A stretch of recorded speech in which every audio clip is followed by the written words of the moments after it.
லேட்டாக போகிறோம். மிஸ்ஸு கேட்குறாங்க, ஏன் லேட்டு?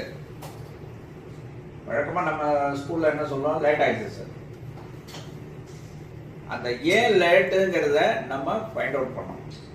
ஏன் லேட்டுன்னு அவன் யோசிக்கும் போது ஒய் அப்படின்னு யோசிச்சோன்னா, வந்தது பஸ்ஸு மிஸ் ஆயிடுச்சு. ஸ்கூலில் கேட்ட ஏன் லேட்டுங்கிறதுக்கு அவனோட பதில் பஸ்ஸு மிஸ் ஆயிடுச்சு, லேட்டு. ஓகே, பஸ்ஸு ஏன் மிஸ் ஆயிடுச்சு? ஒய். நான் எழுந்தது லேட்டு. ஏன் லேட்டாக எழுந்திருந்தேன்? ஒய். தூங்குனது லேட்டு. அலாரம் அடிக்கல. ஏன் அலாரம் அடிக்கல? ஒய். அலாரம் கிளாக்ல பேட்டரி தீர்ந்து போச்சு. அலாரம் செட் பண்ணியிருந்தேன், ஆனால் பேட்டரி லாஸ் ஆயிடுச்சு.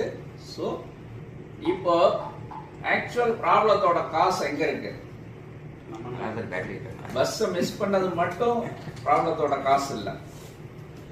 அதனோட காசு வந்து பேட்டரி டவுன் ஆனதுல இருக்கு. ஸோ நீங்கள் உங்கள் பிஸ்னஸ்லையும் ஒரு ப்ராப்ளம் வந்ததுன்னா ஜஸ்ட் லைக் தட் அது நியர்பை இருக்கிற ப்ராப்ளத்தை மட்டும், அதனோட சோர்ஸை மட்டும் நீங்கள் யோசிக்காதீங்க.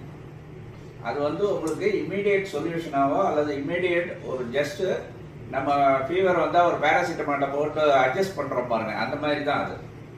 நீங்கள் ஒய்ன்னு நீங்கள் ஒவ்வொரு கொஸ்டினை ரைஸ் பண்ணும்போதும் ரூட் காஸ் எங்க, உங்களோட பிஸ்னஸ் ப்ராப்ளத்தோட ரூட் காஸ் எங்கே இருக்குது அப்படின்னு கரெக்டாக உங்களால் ஐடென்டிஃபை பண்ண முடியும்.